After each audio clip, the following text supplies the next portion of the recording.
and gentlemen, a very warm welcome to the second edition of TV9 What India Thinks Today. India's Mega Thought Fest is back indeed, and it's bigger, bolder and brighter this year, mirroring the new India story, really, isn't it, Neha? Mirroring the new India story, no doubt about that. It is going to be action-packed, I can tell you that, for the next 3 days. Yes. And of course, the one big thing that everyone is looking forward to is the keynote address, which will be delivered, ladies and gentlemen, tomorrow evening by none other than the Prime Minister of India, Shri Narendra Modi. Ladies and gentlemen, huge round of applause for that, of course. We are a team of over 3,000 people here at the TV9 network putting together the What India Thinks Today Summit. But one man has been leading us from the front, and that is none other than our MD and CEO, Mr. Barun Das. Requesting Mr. Barun Das to come on stage, and also please put your hands together for Shri Anurag Thakur, who also joins us for our first session. Requesting both these gentlemen to please take the stage. And requesting Mr. Barun Das to first present Shri Anurag Thakur ji with a stole. Ladies and gentlemen, a huge round of applause.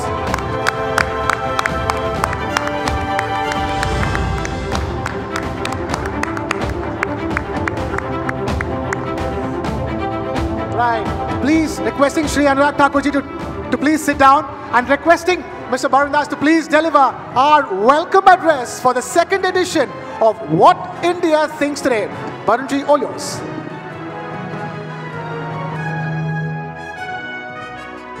Thank you, Neha and Krishna.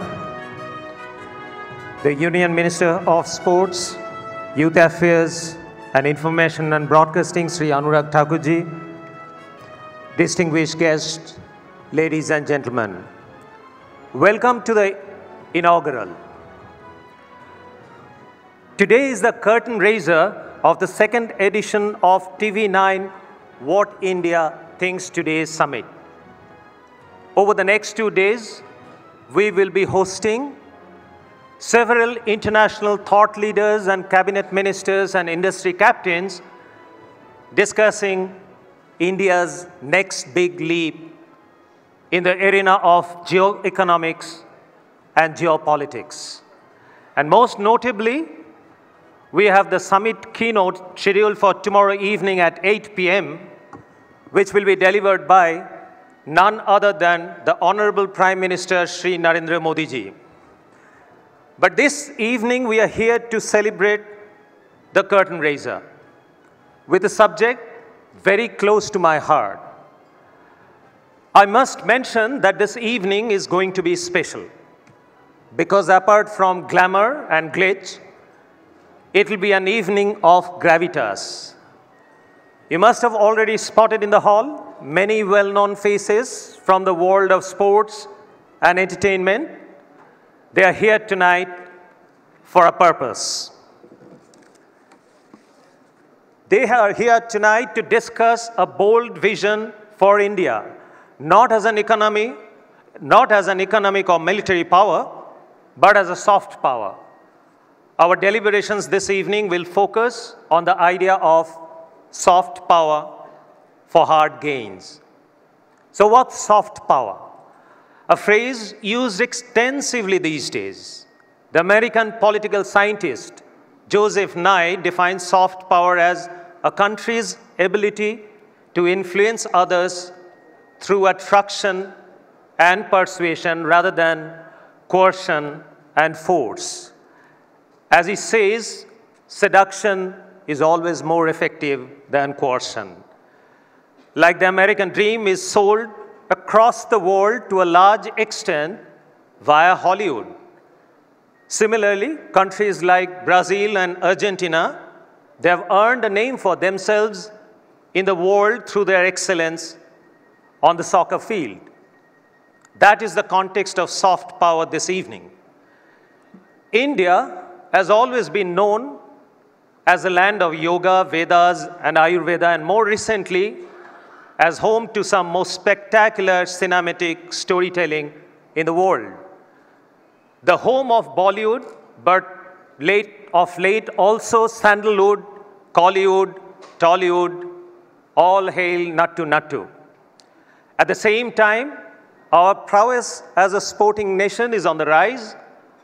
While our cricketers have been doing us proud for some decades now, there are other sports where India is making its mark in the global arena, thanks to the grit, ambition, and tenacity of some extraordinary sports star, and the vision of our Prime Minister, and of course, the able administration of our Sports Minister.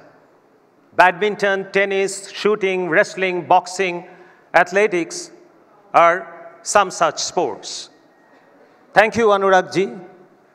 Now, as India rises in the global pecking order, earning a place for itself at the high table, there is immense opportunity for India to add to this heft through excellence in sports, movies, and music. After all, the perception of India is the sum of how the world sees us. If we as a country create more winners, like powerful cerebral content and winning champions, then we can rise faster in the world order. We can make greater hard gains, be it trade of goods or services. Let us not forget that in 2016, when Israel and Palestine agreed to give peace a chance, it was at the behest of celebrities like Roger Waters of Pink Floyd, Jon Bon Jovi, and Cristiano Ronaldo. The peace may not have lasted, but people-to-people goodwill remains a far better alternative to bombs and guns. This evening, over several conversations, we'll hear policymakers, celebrities, sports champions, and brand gurus develop a roadmap to further burnish brand India.